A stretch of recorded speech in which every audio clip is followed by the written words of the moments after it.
be trying for here. The third map is going to be Echo.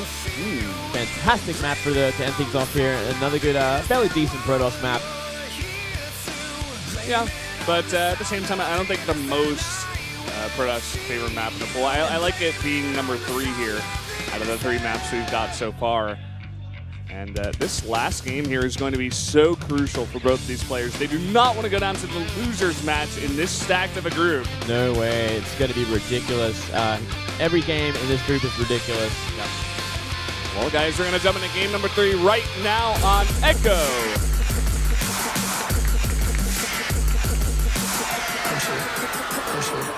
Push it.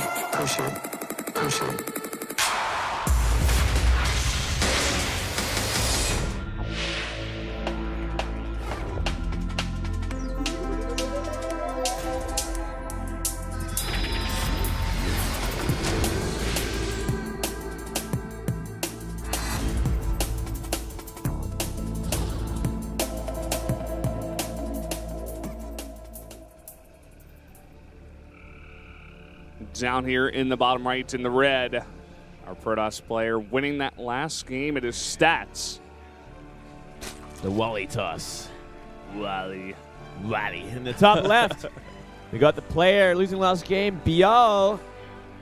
Fish cake ByuL. The fish cake, Zerg. Yeah, last game was a bit of a surprise, you know. I thought ByuL was in a pretty decent place. You never really want to fight gateways like that, like 4 gates with Lings, because of the sole reason that Protoss is making probes behind us and you're investing completely in Zerglings. And we did see a pretty big disparity between the worker counts at the end of that pressure. Yeah, and it gave such a powerful 2-base follow-up. And even then, ByuL made the right choice in units and upgrades, but it kind of just the defense itself was just a little off because he's on borrowing for no good reason. I mean, I can understand, like, maybe he was worried about an observer, or maybe he was worried that the Protoss would just sit on top of what army he has there and just destroy it whenever they do unborrow. Yeah, I think definitely a big part of that was just ByuL. He made so many Lings, and he was on like 32 drones, maybe like even 30 after that first 4 gate. And he was just very far behind from there, and it was kind of hard to get enough units out to really defend against the follow-up. But here in this game, we are going to have another Forge. We'll see if ByuL will commit to this. Yeah, this one's actually a little bit more dangerous. I definitely think ByuL would throw down 4 drones. Now look at this probe just going to go home. He's like, yeah. What? Stats. What did that say? Stats make it. Oh, it's an online cheerful. Online cheerful. There you go. So you guys can submit them. Get some of that free loot in the form of pins. Oh, yeah. Fantastic. I'd say you almost have to do it. It's like something you have to do. It's so easy that you have to do it. If you don't do it, you don't like Starcraft. Oh, yeah, for sure. That's basically it. You don't like pins? What? Who doesn't like pins? I love pins. If I had 16 pins for all these players, I'd wear them every day. All 16 pins on every shirt, right? Yep. Yeah. I would pierce my body with them. Let's not get too carried away here, man. I'm serious, man. That's passion there, raw passion for the Star League. There we go. Pretty normal start for ByuL. He's not taking his third, though. Pretty late third. Deciding to go for queens and a couple of Lings before investing in that, which is pretty interesting to see. Pretty unusual, I guess, especially against a Forge expand like this. Yeah. What do you think the idea is behind this? Just to get that creep really like far out?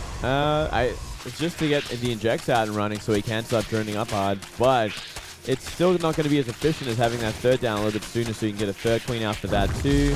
Get creep spread a little bit further out for the third. Everything's just a little bit more productive with that extra hatchery. Oh, I didn't actually realize those were his first 2 queens. I'm like... You're fine. My mind's all over the place. You're fine, but yeah, we do see that third queen as well, so he is going to get that creep queen after all. Yeah. But it's just a different approach to it. It's not like it's a horrible idea either, because he's going to get a lot of drones out very quickly. Yeah.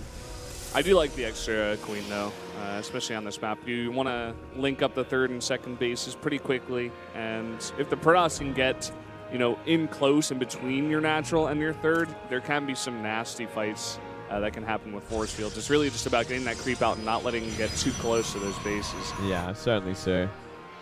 It's also a bit of a smaller map, so aggression can come in the form of, you know, chrono boosted zealots early enough. So maybe getting the 2 base before that 3rd hatchery, you know, investing in some lings and some extra queens, it'll make things a little bit easier, give him a little bit more peace of mind. But let's see exactly what he plans. Maybe he's gonna do something a little bit different this time around. Maybe something roach related. I would love to see him go more roaches, simply because he got caught out pretty badly last game without that roach warren. The micro is real there, only losing 1 Zergling. Yeah, that's actually a beautiful thing, Valdez. 3 more gates on the way. He's going to go up to 4 total. He's already getting out a lot of sentries, too. 4 gateway sentry. Could be some kind of drop, even. Wow. It could very well be. You know, it could just be gearing up for a 3rd base, just with a little bit of extra gateway power. But as we say that, 3 more gateways on the way. He's talking to his coach. His coach is like, yeah, just do the same thing. It's Echo. You're fine. Yeah, he's like, this guy's playing so greedy, just keep all-letting him. And let's see it work out. But this time around, ByuL is going to go for roaches a little bit earlier. He's lining up the lair and the roach warren perfectly so he can't get roach speed or movement the moment it has finished up here. Will it be in time, though, is the question. I do like the hallucinated War Prism. You know, I don't think ByuL is really going to overreact to that, but it can maybe throw him off here. Got to be careful. You got to save every single sentry for this kind of push. Well, let's see what he does. He's shooting it now. It's taking too much damage, though, so he knows it's fake.